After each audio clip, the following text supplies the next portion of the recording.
concepto muy importante, es lo que tiene que ver con el átomo. Entonces ahora sí nos vamos a introducir como tal a todo el estudio de la materia. ¿Qué es el átomo? Es la partícula fundamental de la materia, es decir, todo, absolutamente todo lo que nosotros conocemos, desde el aire que respiramos hasta el agua que tomamos, está formado por partículas que son materia. Y esas partículas son átomos, que a su vez van a tener o van a estar conformados por tres partículas fundamentales, que son los protones, las cargas positivas, neutrones, que son partículas sin carga, y los electrones, que son las cargas negativas. ¿Cómo se organiza todo dentro del átomo? Entonces, en el centro de ese átomo, es decir, en el núcleo del átomo, vamos a encontrar los protones y neutrones, es decir, las partículas cargadas positivamente y aquellas que no tienen carga. Si los neutrones que no tienen carga, ¿para qué me sirven? Entonces, además de aportarme masa a ese átomo, van a permitir que el átomo tenga, o que el elemento del que yo estoy hablando, tenga unas propiedades características. Entonces, me permite hacer como un elemento diferenciador, ¿cierto? Entonces, por ejemplo, el uranio. Si el uranio tiene determinada cantidad de neutrones, no es tóxico, no es radioactivo, pero si cambia un poco esa parte o esa cantidad de neutrones que tiene en su interior, pues vamos a tener un uranio que es radioactivo. ¿Listo? Cuando yo tengo un elemento que tiene la misma cantidad de protones y de electrones, pero el número de neutrones está cambiando, hablamos de que hay un isótopo. ¿Listo? Ahora, entonces en el núcleo, como ya habíamos dicho, protones y neutrones, pero alrededor de él van a estar girando en órbitas los electrones. Los electrones son las partículas negativas, son demasiado pequeñitas, pero que son extremadamente importantes. No tienen mucha masa, pero son las que nos van a permitir la formación de enlaces químicos. ¿Por qué? Son ellos los que se van a ceder, a compartir o a robar de un elemento a otro para poder formar enlaces químicos, es decir, para pasar de un elemento a la formación de compuestos y después de mezclas. ¿Listo? ¿Qué sucede? ¿Dónde encontramos toda la información de los elementos para poder empezar a hacer un análisis? En la tabla periódica. Entonces, siempre en la tabla periódica vamos a encontrar un cuadrito para cada uno de los elementos, donde inicialmente en la mitad, de manera grande, aparece un conjunto de letras, una o dos letras, donde ese va a ser el símbolo, es como el apodo de ese elemento. Abajo aparece su nombre completo.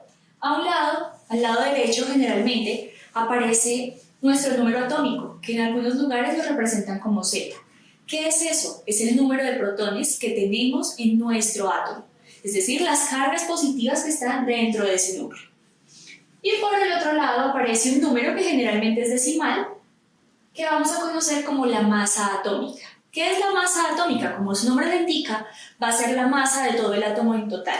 Es decir, cuánto me está pesando o cuánto tengo de masa de ese elemento.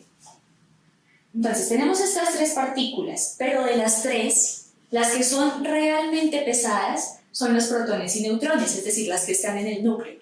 Por eso, para calcular la masa atómica, aquí no estoy incluyendo los electrones, simplemente es la suma de protones más neutrones. Vamos a traer esto un poco a la vida real. Entonces, todo eso es a nivel microscópico, yo no lo alcanzo a ver visualmente. Así a simple vista, sin ningún instrumento, es imposible. Pero si nosotros trasladáramos esas unidades de medida de masa de los protones, neutrones y electrones a lo que sí conocemos en la vida real, podríamos decir que los protones y neutrones tienen las dimensiones, por ejemplo, de un tren.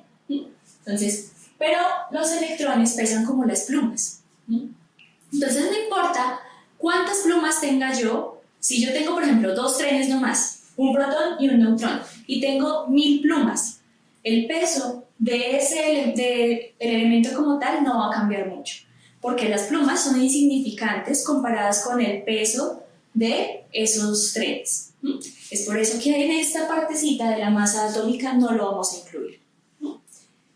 Tenemos otros dos conceptos que tienen que ver con las cargas como tal, tanto del núcleo como del átomo. Entonces, cuando hablamos de la carga del núcleo, de este señor de acá, decimos que sería igual al número de protones. ¿Por qué? En el núcleo tenemos los protones y neutrones, pero los neutrones, como sabemos, no tienen carga. Entonces, lo único que va a cargar ese núcleo son los protones, es decir, que la carga nuclear siempre va a ser positiva y es equivalente al número de protones que hayan dentro del átomo. Y finalmente tenemos la carga atómica. Aquí, cuando ya hablamos de atómicos, que estamos hablando de todo en su conjunto. Entonces ahí sí tenemos protones y neutrones, que son los elementos, y electrones, perdón, que son los elementos que están cargados dentro de ese átomo.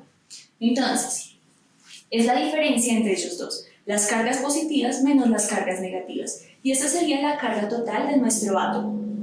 ¿Qué sucede? Cuando un elemento no ha reaccionado con ningún otro, el número de protones de ese elemento va a ser exactamente igual al número de electrones y por ende su carga atómica es exactamente igual a cero. Pero cuando yo ya formé un enlace, o gané o perdí electrones. Estos señores de aquí cambian de número, se van para otro elemento o simplemente llegan más electrones a nuestro átomo. Entonces las cargas negativas van a variar. Si tengo más cargas negativas acá que las cargas positivas o el número de protones que tiene el átomo, la carga atómica se vuelve negativa. Pero viceversa, si tengo mayor cantidad de cargas positivas que negativas, la carga de todo mi átomo va a ser positiva. Entonces, siempre que la carga sea distinta de cero, implica que ya mi elemento no está en su estado fundamental, sino que formó algún tipo de enlace con otro elemento. ¿Listo? Entonces vamos a mirar todos estos conceptos a través de un ejemplo sencillo para que luego sí puedan realizar sus actividades.